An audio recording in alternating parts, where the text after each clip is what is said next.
Donc, bonsoir, je vais faire un cours sur la paracha de cette semaine. La paracha, c'est la paracha Emor. Emor est le Kohanim bnei Aaron, ואמרת עליהם לנפש לא ייטמע בעמיו. La Torah aborde les lois pour le Kohen. Le Kohen travaille au Beth Amikdash, c'est la famille d'Aaron à Kohen, une partie de la tribu de Lévi, qui était choisie par Dieu de travailler au Beth Amikdash. Il fait les sacrifices, mais pas seulement les sacrifices. La tribu de Kohen est destinée à enseigner la Torah. Ce sont des tzadikim, des chachamim, qui se comportent, devraient se comporter, en principe, ils doivent se comporter comme leur ancêtre Aaron à Kohen, Ohev Shalom, Rodef Shalom, Ohev et Abriot, ou Mekarvan de la Torah. Il aime Hachem, il aime la Torah, il aime les Juifs, il les rapproche à la Torah, il fait la paix entre les gens, il élève le peuple, il amène le peuple vers Dieu. Alors ce Kohen est soumis à un régime spécial. Il a des mitzvot supérieurs plus que les autres Juifs. Alors, les autres Juifs, par exemple, ils peuvent toucher un mort. Ils peuvent rentrer dans la maison où il se trouve un mort. Il n'y a pas d'interdiction. Ça rend impur. Une fois qu'on est impur, on ne peut plus monter au Beth Amikdash tant qu'on ne s'est pas purifié avec la vache rousse. On ne peut pas manger de la tourma, les korbanot au Beth Amikdash. Bon, ce sont des choses qu'à dans nos jours, on ne les fait pas. On attendra qu'on aura la vache rousse, comme Mashiach va venir après pour appliquer ces lois. Mais il y a une loi que le Kohen doit respecter à l'époque de Beth Amikdash et même aujourd'hui. Quelle loi? Il n'a pas le droit de toucher un mort. Le nefesh lo yitama be'amaf. Un Kohen, même aujourd'hui, n'a pas le droit de toucher un homme qui est mort, une femme qui est morte, un enfant qui est mort, ça ne change pas. Et si le mort, c'est un juif, il n'a même pas le droit de rentrer dans la maison où il se trouve un mort, ou dans une morgue, ou dans un funarium où il y a un mort juif, eh bien le Kohen ne peut pas rentrer. Donc, ni toucher, ni mettre sous le même toit. Le nefesh lo yitama be'amaf. Sauf, il y a des exceptions. Si son père est mort, le Kohen, si le père du Kohen est mort, ou la mère, ou le frère, ou la sœur, ou le fils, ou la fille, ou sa femme. Il y a 7 personnes, les 7 personnes les plus proches de la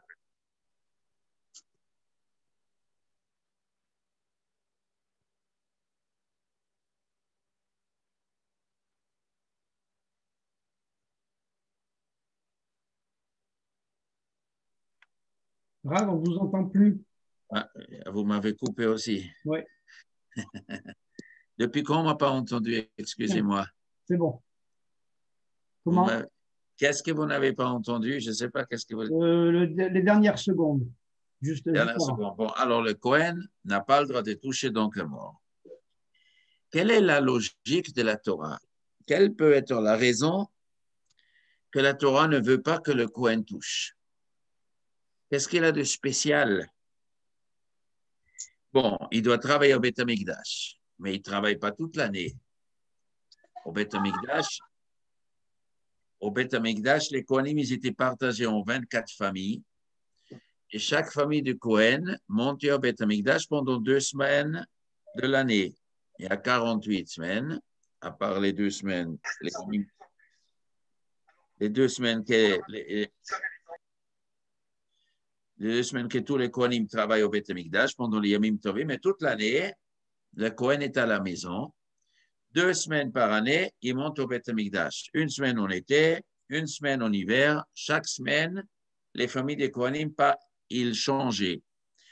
Mais l'interdiction de toucher un mort, ça le concerne toute l'année. Qu'est-ce qu'il y a de spécial? Ça veut dire quoi? on touche un mort, on est impur. En quoi ça rend impur? Ça veut dire quoi rendre impur? Il y a quelque chose de quoi? De sale. C'est une saleté, quoi? Une saleté physique? Quoi, il y a un microbe sur un homme mort? Non. Même si on prend des gants, on touche avec un gant aussi, on devient tamé, on porte un mort. C'est pas quelque chose de physique. C'est quelque chose de quoi? De l'ordre de psychologique. C'est dans l'âme, il y a quelque chose qui traverse du mort vers la personne qui le touche ou qui est sous le même toit. C'est quoi ça? De quoi il s'agit? C'est quoi cette touma que le Kohen n'a pas le droit de rentrer en contact avec, sauf exception? Quand on regarde un peu plus loin, on voit qu'il y a parmi les Kohanim encore une autre personne qui s'appelle Kohen Gadol, le chef de tous les Kohanim. Ce Kohen qui travaille le Yom Kippour, toute la Avoda, lui c'est le chef. Lui évidemment aussi n'a pas le droit de toucher un mort, mais lui a des lois supplémentaires, même pour son père, même pour sa mère, son fils, sa fille, sa femme, sa sœur, son frère, il n'a pas le droit de toucher. Kadosh ou l'Elokav, il est sanctifié pour son Dieu. Et le texte il dit Velo Yachalel et Shem Elokav. Il n'a pas le droit de profaner le nom de son Dieu. Le Kohen Gadol n'a pas le droit de toucher aucun mort, même pas son père et sa mère. Qu'est-ce que ça veut dire? Ça veut dire que lui est encore plus sensible. Lui, il doit vivre avec une plus grande sainteté. Il doit être loin de tout contact avec le mort. Ça signifie quoi? Où est le problème? On regarde un petit peu la parcha, on voit que vis-à-vis des morts, il y a encore des autres lois. La Torah raconte que le Kohen n'a pas le droit d'arracher des cheveux à cause des morts. Lo yikrechu korcha berosham, ou bivsaram lo yisretu saratet. Il n'a pas le droit de faire des entailles sur sa chair, sur son corps, à cause des morts. En vérité, cette interdiction ne concerne pas uniquement le Kohen. Ça concerne tous les Juifs. Et il y a dans Parashat Re'eh, dans Sefer Devarim, un pasuk. Le texte dit Banim atem l'Hashem Elokechem. Vous êtes des enfants pour Dieu. Lotit godedu, ne vous coupez pas la chair. Velotasim korcha ben einechem lamet. Et n'arrachez pas les cheveux entre vos yeux à cause d'un mort. Qui kadosh atal l'Hashem Elokecha, parce que tu es sanctifié pour ton Dieu, donc tu n'as pas le droit de le faire. Alors, on va essayer de comprendre un petit peu. On voit dans la Torah qu'il existait des nations qu'à cause d'un mort, ils se sont coupés la peau. Ils ont pris des couteaux, des lames, ils se sont fait couper la chair jusqu'à ça. Peut-être ça sortit du sang. Je ne sais pas si le sang il est sorti, peut-être oui. Ils se sont fait saigner à cause d'un mort. Ou ils ont arraché les cheveux. Ils ont pris les cheveux, et ils ont tiré les cheveux, ils ont arraché les cheveux. Ces deux gestes sont interdits, Minatora. Un juif ne se coupe pas la peau à cause d'un mort. Il ne s'arrache pas les cheveux à cause d'un mort. Cette interdiction est aussi pour le Kohen et aussi pour tous les juifs. Pour le Kohen, c'est doublement interdit. Quel est le sens de cette interdiction? On voit par exemple aujourd'hui, il existe les Iraniens, je ne sais pas si vous étiez en Iran. En Iran, ils ont une journée alors où ils se frappent le corps avec des chaînes en fer, avec des sabres, avec des couteaux, et ils se frappent le visage, le dos, et le sang écoule. Spécialement le cuir chevelure, ça n'a pas besoin beaucoup, on frappe, écoule du sang, c'est peut-être pas dangereux, mais ça saigne. Ils réveillent la douleur. Et les Iraniens, ils font ça pour une histoire. Réveiller la douleur à cause de la mort de quelqu'un. Eh bien, la Torah nous interdit de le faire. Et c'est marqué à côté des interdictions du Kohen. Et c'est marqué à côté de cette interdiction de toucher un mort. Quel est le sens de ces interdictions? Mais la question, elle est, il faut comprendre qu'est-ce que c'est la mort? Quelles sont ses influences sur une personne? Quand on se trouve devant quelqu'un qui est mort, quelles sont les sensations que les gens ressentent? La mort, la première chose, le premier sentiment qui vient à l'esprit, c'est la tristesse. C'est une déception. C'est une douleur qui a plusieurs aspects. D'abord, peut-être la personne vivante a perdu quelqu'un de sa famille qui va lui manquer. Quelqu'un, il perd un enfant, ou les parents, ou sa femme, son mari, alors il reste seul. Alors, la première des choses, on s'est dit, oui, maintenant, il va me manquer quelque chose. Chaque fois quand on prend quelque chose à la personne qu'il a besoin, que ce soit un membre de la famille, ou même si c'est de l'argent, quelqu'un qui perd son argent, il est triste, il est dans tous ses états, il n'est pas bien, on perd sa maison, on perd son emploi, ou on perd sa santé, on perd quelque chose qu'on a besoin, à quoi on est attaché. Ça, c'est une partie des douleurs. Après, il y a une autre partie de ces douleurs quand on perd quelqu'un de la famille. Pas pour soi-même, mais pour l'autre. Dommage pour l'autre. Une personne, et la personne a fait beaucoup de choses dans sa vie. Cette personne aurait voulu continuer à vivre. Et des fois, c'est une personne qui est jeune, ou c'est un enfant, ou une personne au milieu de la vie, il a 30 ans, 40 ans, 50 ans, un accident ou une maladie ou n'importe quoi a détruit la vie, a empêché l'autre de continuer à vivre. Alors, ça choque les personnes. Ça perturbe, ça peut beaucoup perturber. Et cette perturbation peut jouer un rôle pas bien sur la personne aussi vis-à-vis de sa foi, de sa émouna, de sa foi en Dieu ou dans l'équité de Dieu ou dans la bonté de Dieu. Il peut se poser des questions. Les gens qui sont devant la mort, des fois ils disent des paroles qu'il ne fallait pas dire, des fois ils le disent sans savoir qu'est-ce qu'ils disent, mais dans le cœur, il peut avoir une idée, non, c'est pas juste, non, c'est pas possible, c'est pas gentil ce qui est arrivé. Ce genre de paroles, ce genre de pensées, ils peuvent être adressés vers le destin ou vers, s'il y a un accident de voiture, on peut le dire vis-à-vis de ceux qui a provoqué l'accident, mais on peut aussi penser ou l'adresser peut-être vis-à-vis de Dieu. Peut-être on peut accuser Dieu, on peut penser que lui, il gère le monde d'une façon pas bien. Ça c'est pas bon. Quand la Torah nous raconte, tu touches un mort, on devient tamé, on est impur.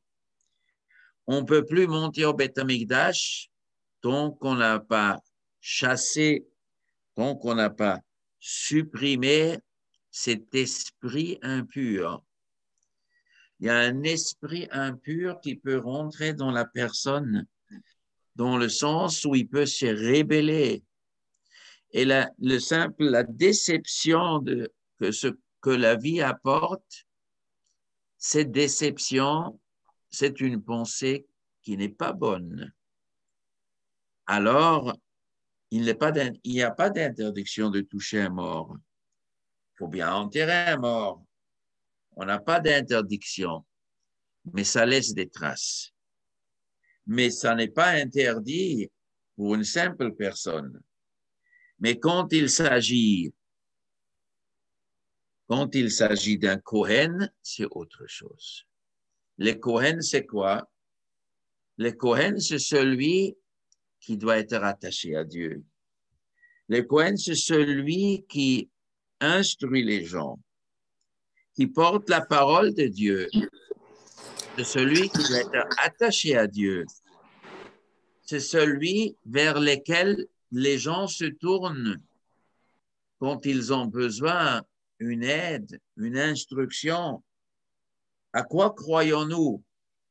Qui est-ce qui est notre patron?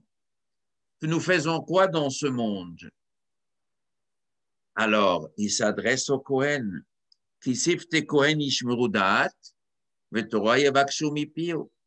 Justement, le Kohen, il est là pour enseigner la Torah, la Emouna. Il doit apporter la parole de Dieu qui est juste et que Dieu, il est juste. Si maintenant le Kohen, il touche le mort, un Kohen, il est dans la chambre avec un mort. Le Kohen, il fréquente la mort et cette tristesse va l'attrister lui. Alors le simple juif qui va chez le Kohen, il voit que le Kohen aussi, il est brisé. Le Kohen aussi, il perd le nord. Sa foi en Dieu aussi est peut-être ébranlée, même si on peut l'enlever. Après 7 jours, on peut l'enlever, mais pendant 7 jours, il est impur. Pendant 7 jours, il a aussi subi un choc. Maintenant, la question est, ce choc qui est naturel, c'est un phénomène naturel pour la personne, mais est-ce que le choc dans le fond, il est justifié ou il n'est pas justifié? Ça veut dire quoi?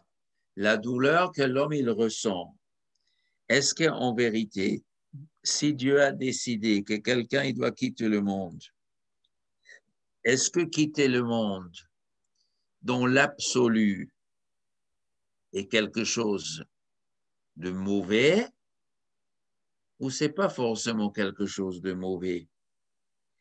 Alors, oui, c'est mauvais. La première chose, c'est mauvais. Pourquoi? Parce que si la personne serait restée vivante, il aurait pu continuer à vivre. Et pendant la vie, on peut faire des mitzvot, on peut faire des ma'asim tovim, on peut acquérir l'autre monde. Chaque seconde qu'on est dans ce monde, chaque jour qu'on vit, ça nous donne la possibilité d'ajouter des mérites. C'est une bonne chose de vivre. Quand on peut choisir entre la vie et la mort, la Torah nous dit choisis la vie. Il ne faut pas choisir la mort. L'homme, il doit choisir la vie. Mais Dieu, il a fait de la sorte que la mort existe quand même. Et pas que la mort. Il existe aussi une demi-mort. Il existe des maladies. Il existe toutes sortes de souffrances. Ces souffrances sont pour l'homme des souffrances.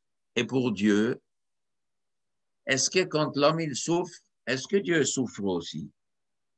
La Mishnah nous dit dans Mesechet Sanhedrin, quand un homme il souffre, Dieu souffre avec lui. Kalani Meroshi, Kalani Mizroi. Et pas seulement quand il s'agit d'un tzaddik qui souffre. Même si c'est un simple homme, et même si c'est un rachat qui souffre, même si c'est un rachat qui meurt, un grand rachat, même un archi-rachat, aussi Dieu souffre. Comme ça dit la Mishnah Sanhedrin. Comme ça dit la Torah vis-à-vis d'un homme qui a fait un crime. Un homme qui a fait le pire des crimes qui peut exister. Jusqu'à il mérite d'être lapidé, et pondu un arbre. Ça, c'est le pire des crimes qui peut exister. La Torah nous raconte, une fois qu'on a pondu cet homme, il faut tout de suite l'enlever et l'enterrer. Il faut le laisser sur l'arbre 1 seconde, 10 secondes, 30 secondes, pas plus. On va symboliquement l'accroche, mais tout de suite, il faut l'enlever. Pourquoi? Parce que Dieu, il a honte. Il a honte parce que ça lui fait mal au cœur qu'un homme, il est pendu. Ça lui fait mal au cœur. Et la Mishnah nous raconte chaque fois, même un rachat qui est puni, qui souffre, quelqu'un, il se coupe le doigt, il a mal au bras, il a mal aux pieds, Dieu souffre avec lui. Alors, ici se pose une grande question. Si Dieu il souffre avec la personne qui souffre, eh bien, il a la possibilité de faire que l'homme ne souffre pas. Eh bien, si ça lui fait mal au cœur, eh bien, qui oblige Dieu de faire que cet homme sera souffrant? Si ça lui fait mal au Dieu que les gens y meurent, il n'a qu'à abolir la mort. Si l'homme il a fait un crime, la Torah nous dit, vous allez le lapider et vous allez l'accrocher sur l'arbre et ça fait mal au Dieu, donc il dit, enlevez tout de suite et enterrez, ça me fait mal. Bon, alors si ça te fait mal, pourquoi Dieu il demande de l'accrocher?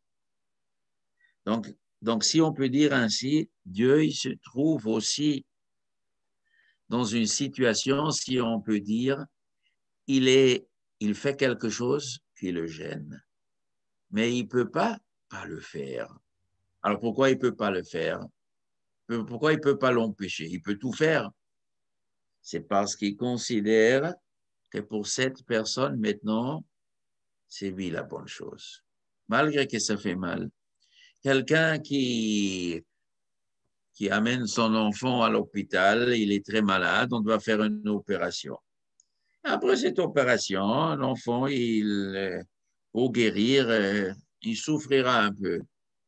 Alors les parents, ça leur fait mal au cœur. Ou la malade lui-même, ça lui fait mal au cœur de faire une opération et après, pendant 2-3 semaines ou plus, il faut faire des bandages et ça fait mal. Mais c'est la façon de guérir. Il y a des choses que pour la guérison, pour le bien-être de la personne, il est obligé de passer un moment difficile. Ça, c'est le phénomène d'une maladie.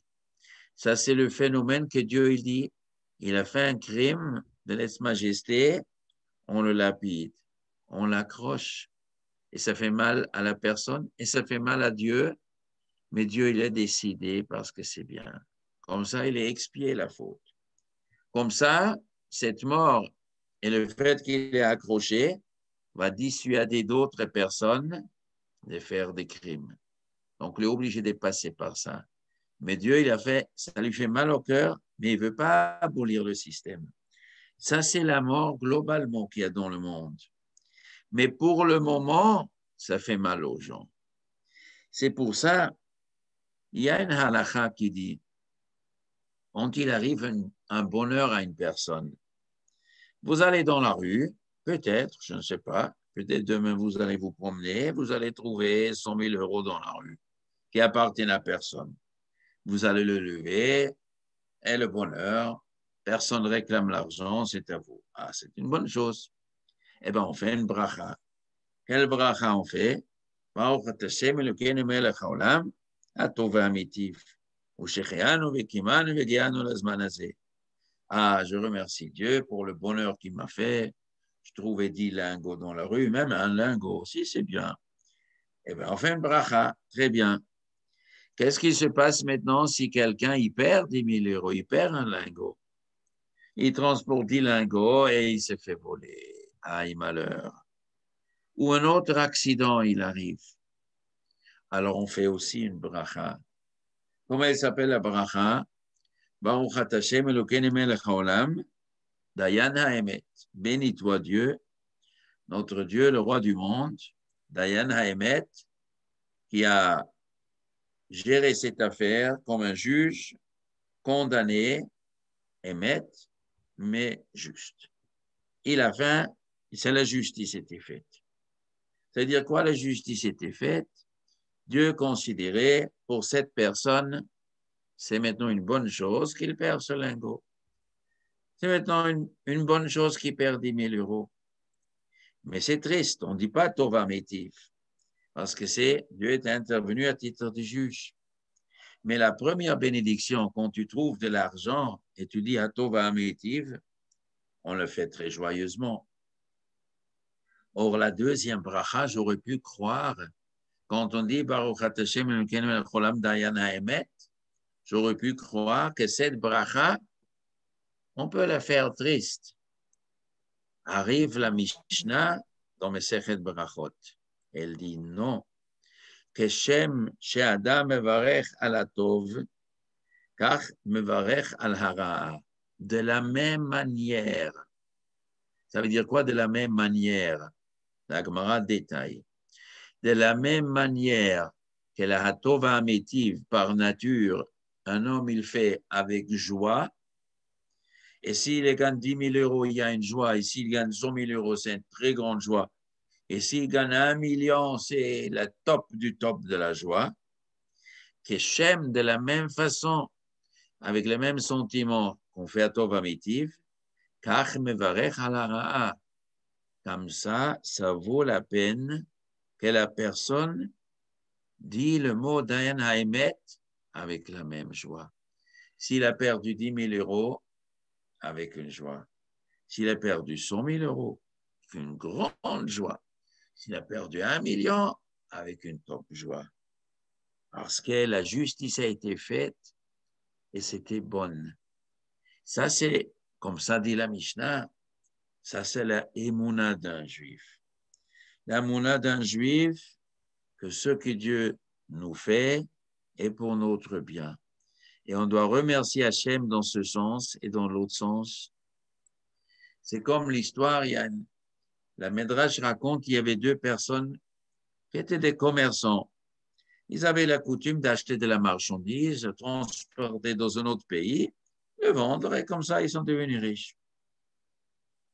La Midrash raconte qu'ils ont acheté des tissus et ils ont parti l'amener au port parce qu'il y avait un bateau qui devait voyager dans un autre pays pour vendre. Alors, les 2 copains, ils étaient des associés, ils marchent.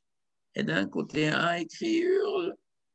Son pied, il marchait sur un clou qui était rouillé. Il lui rentrait dans le pied. Aïe, ça faisait mal. Oh là là, bon, il a arrêté quelques minutes et tout. Après, il dit, comment je vais faire? Je continue à marcher. Mais malheureusement, ça donne une infection. Et son pied était complètement infecté. Oh là là, il dit, je ne peux pas continuer. Impossible. L'autre lui dit, écoute, si je reste à côté de toi, je vais rater le voyage. Tu m'excuses, moi je vais voyager, j'ai besoin de vendre ma marchandise. Moi, je ne peux rien faire. Et il est parti. Et ce qui était là, il a pris le clou et il a commencé à maudire cette clou rouillé. À cause de toi, moi, je rate maintenant le voyage et j'ai investi beaucoup d'argent. Cet argent, j'ai perdu. Et il a maudit le clou. Bon, l'autre, il est parti. Et il est parti dans notre pays. Il a bien vendu. Ça lui donne un bon bénéfice. Mais il n'est jamais revenu. Il n'est pas revenu. Les gens, ils ont demandé qu'est-ce qui s'est passé jusqu'à on a entendu la nouvelle que le bateau a coulé avec tous les gens qui étaient dessus. Et son copain n'est plus jamais venu, ni lui, ni son argent, ni ses tissus, ni rien du tout. Quand lui, il a vu ça, il a pris le clou. Il a dit, aïe, béni, tu es clou, aïe, quelle chance j'avais. Grâce à ce clou rouillé, je suis en vie. Ce clou, il m'a sauvé la vie. Moi, au début, je maudis les clous. Je croyais, quel malheur. Ce n'était pas un malheur. Dieu lui a voulu lui sauver la vie. Alors, il lui a fait ce clou. Ça, c'est que Shem, de la même manière qu'on fait avec joie à Tova Mitiv, on fait Dayan Haemet. Ça, c'est le regard, mais ce regard et ce sentiment n'est pas facile. Il n'est pas facile à vivre avec ce sentiment. Mais la Torah veut que le juif, il vive avec ce sentiment.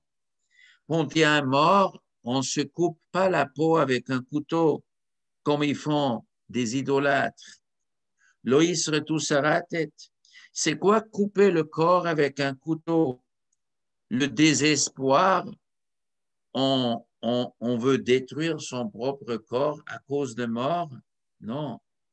La Torah fait une introduction. Bani matem lachem elokechem. Vous êtes des enfants pour votre Dieu.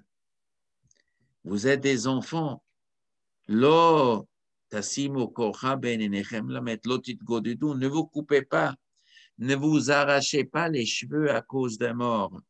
Arracher les cheveux, c'est une expression d'une... On est fâché, on se rébelle, c'est pas possible. Non, un juif ne raisonne pas comme ça. Un juif, même dans la douleur, ne raisonne pas comme ça. Garde ton corps, garde ton corps. Ton corps, il est beau. Rachid dit, vous êtes les enfants pour Dieu, gardez votre corps en beauté, en bonne santé. Le mort de quelqu'un n'est pas une raison que tu détruis. Ça, c'est, la Torah va continuer pour dire, le Kohen ne touche pas un mort. Le Kohen ne se met pas sous le même toit avec un mort.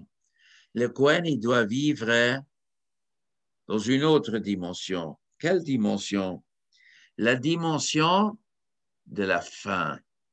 Il faut regarder la fin de l'histoire. Il faut faire confiance à Dieu que tout est bien qui finit bien. Ça veut dire quoi qui finit bien? Après la mort, il y a une nouvelle vie.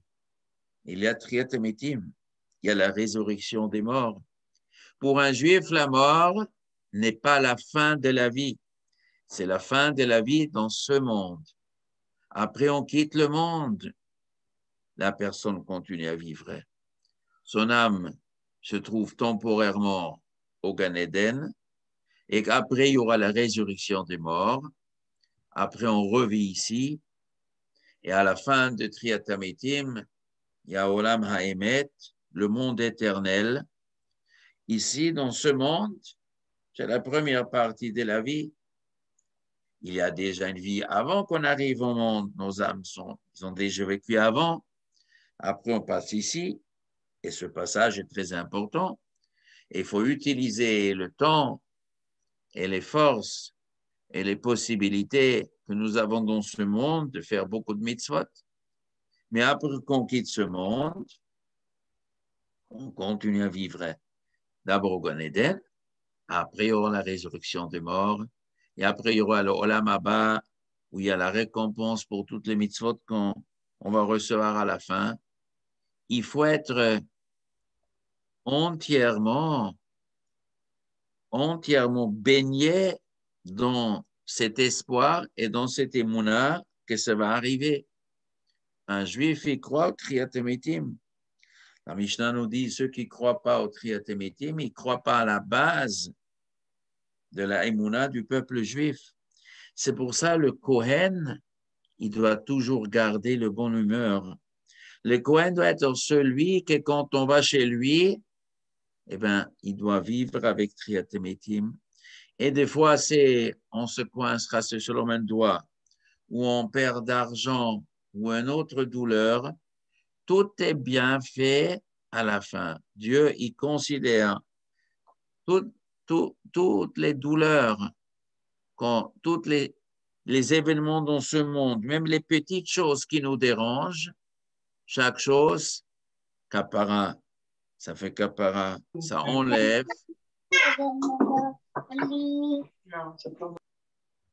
Ça enlève du compte que si jamais on a fait quelque chose à travers, Dieu, il dit, ces souffrances-là, ils vont enlever la chose.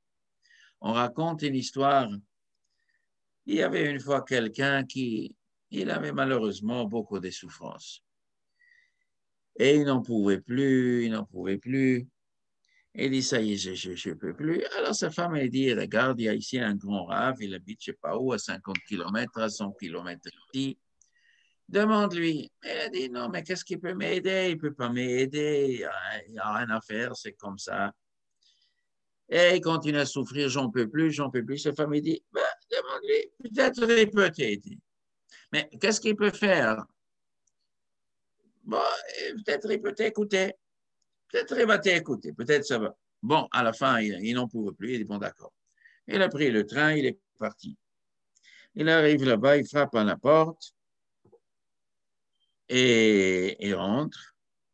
Alors, il y avait la femme du Rav. Et il dit, je peux parler avec le Rav. Il dit, maintenant, il est occupé. Mais prenez place dans le fauteuil et quand il sera libre, il vous reçoit. Alors, notre bonhomme, il était fatigué, il voyageait tellement, il était complètement fatigué et tout, et il se met sur le fauteuil, il s'endort. Quand il s'endort, il va à un rêve. Qu'est-ce qu'il va dans le rêve? Il va dans le rêve que son âme monte au ciel et il se présente devant le tribunal céleste. Et on dit, monsieur tel et tel, votre jugement commence. Et il va comme il est jugé. Alors, il y a les juges au ciel, sont assis. Alors, le juge, il dit, il a fait des bonnes choses, qu'on amène les mitzvot, tous les anges créés par les mitzvot qui se présentent. Alors, il y a un train qui arrive. Il va dans le rêve, un train arrivé, et les portes s'ouvrent, et il y en a des messieurs habillés en blanc, ils sortent. Et tous ces messieurs en blanc, ils sortent. Il y avait une grande balance. Ils montent les escaliers. Ils montent il y avait 2 assiettes. Ils s'installent sur l'assiette. Et cette assiette baisse en bas. Voilà toutes les mitzvot qu'il a fait. Après, le juge, il dit, est-ce que cet homme, il a fait des avérotes? Il arrive un deuxième train, l'autre côté, et il sort des messieurs habillés en noir, tous les avérotes. Ouais, ouais, ouais, ouais. Et tous ces avérotes, ils montent l'escalier, ils montent sur l'assiette. Et doucement, doucement, l'assiette des avérotes commence à baisser. Et c'est là, avec les blancs, ça commence à monter. Et l'homme, il demande, il y a un avocat à côté, il dit, comment ça finira cette histoire? Il dit, si vous avez plus de mitzvot que d'avérotes, on vous appelle tzaddik. Et si c'est le contraire, c'est rachat. Et qui c'est rachat? Eh ben, si c'est rachat, c'est pas bon. Et il voit, il y a des avérotes qui arrivent, toujours plus et plus et plus. Et il arrive au milieu, il y a encore des noirs, ils arrivent. Et la balance va plus des péchés. Et l'homme y croit que le monde s'écroule. Il parle à l'avocat, il dit, oh là là, ils vont m'appeler rachat. Il dit, attendez, c'est pas terminé. Et quand le noir, il est en bas, le blanc, il est en haut, le juge, il dit, maintenant qu'on apporte toutes les souffrances que cet homme-là, il a souffert. Ah bon, c'est quoi ça? Il y a un train qui arrive. Il y a un train qui arrive et il sort des messieurs blancs. Il dit, pourquoi? Parce que les souffrances, ce sont des mérites. Vous avez souffert, alors ça enlève une partie d'Avéroth, donc ça donne des mérites. Ah bon? Alors j'ai une chance. Alors il y avait 15 wagons. Les messieurs blancs, 2 wagons, ils sortent, ils montent les escaliers. Un deuxième wagon, troisième. Et doucement, doucement, le plateau blanc, il descend et le noir monte un peu. Et encore, mais le noir, il était encore plus bas. Et c'était terminé. Et l'homme, il voit ça. Il dit, quoi? Ah non, non, non, non. Le dernier wagon, il y a encore quelques messieurs blancs qui sortent. Et les derniers, ils montent les escaliers, ils se mettent sur le blanc. Et non, il y a toujours des noirs en plus. Et il n'est pas encore arrivé au milieu. Et lui, il dit, oui, il n'y a pas. Et il va encore des gens venir. Et encore, ils se mettent. Et après, c'est terminé. Et il monte. Il n'y a plus personne dans le train. Il monte. Et qu'est-ce qui se passe? Il y a un peu plus de noir que de blanc. Et l'homme, il se met à crier, encore un peu de souffrance. Et la femme du Rav arrive. Qu'est-ce qui vous arrive, monsieur? Qu'est-ce qui vous arrive? Il vient de se réveiller de son rêve. Il vient de se réveiller, il m'a rattrapé. Qu'est-ce que je demandais? Encore un peu de souffrance? La femme, il dit, vous avez fait un rêve. Calmez-vous. Le Rav, il est prêt, il peut vous recevoir. Il a dit, j'ai pas besoin de votre mari. C'est bon, c'est bon. Je repars à la maison. J'ai tout compris. J'ai plus de questions. Et il est reparti à la maison. Quand il a vu ce que se passe au ciel, il se dit, toujours je dis, j'en peux plus, mais non, maintenant j'ai compris, ça c'est pour mon bien. Il a vu les choses, comment ça se passe au ciel. Ça c'est le Kohen, il doit vivre toujours avec cette image du Kriyat Mitim. Tout ce qui est important, c'est comment ça va être notre jugement dans l'autre monde. Le Kriyat Mitim, la résurrection de mort dans l'autre monde, c'est ça que nous devons avoir devant nos yeux. C'est pour ça que le Kohen doit toujours être joyeux. Il doit toujours vivre avec confiance en Dieu. Je sais que Dieu fait les choses bien. Et la Torah le dit, touchez pas le mort, éloignez-vous. Il ne faut pas que ça vous attriste. Ne vous mettez pas dans la tête toutes ces idées tristes. Laissez ça à côté.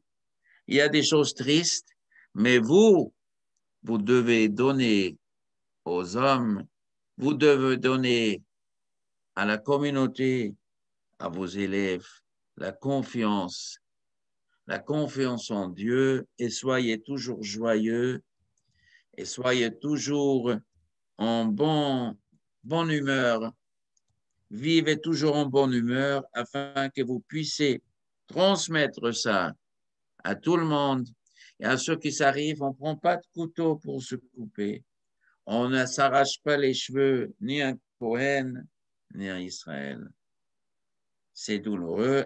Akadosh Baruch Hu, il le fait pour le bien. Dieu lui-même, il souffre aussi. Il ne prend pas ses décisions facilement, avec un cœur léger. Il prend les décisions difficiles, mais toujours pour le bien. Akadosh Baruch Hu, il fait tout pour le bien. C'est pour ça que la Torah demande au Kohen de ne pas s'inquiéter. Et le Kohen Gadol, il ne doit pas s'inquiéter, même si c'est son père ou sa mère, ses propres enfants, sa femme. Lui, il ne doit pas du tout être touché par ça. Il doit vivre Kadosh Shulelekov, il doit vivre avec la joie d'être devant Dieu et entièrement traversé par les émounas et par la joie que tout ce que Dieu y fait pour le bien, rien ne doit pas le toucher, rien ne doit le toucher. C'est pour ça qu'il ne doit jamais toucher un mort. Shavua Tov. Est-ce qu'on peut être considéré comme Kohen Gadol, nous? Est-ce que quoi? Est-ce qu'on peut devenir Kohen Gadol, enfin, dans l'image? Chacun, chacun a une mitzvah d'être un peu Kohen Gadol, oui. Oui, on peut pas, Israël peut devenir Kohen, mais dans l'esprit, c'est une bonne chose, oui. Vous avez une méthode pour nous aider à atteindre ce niveau-là?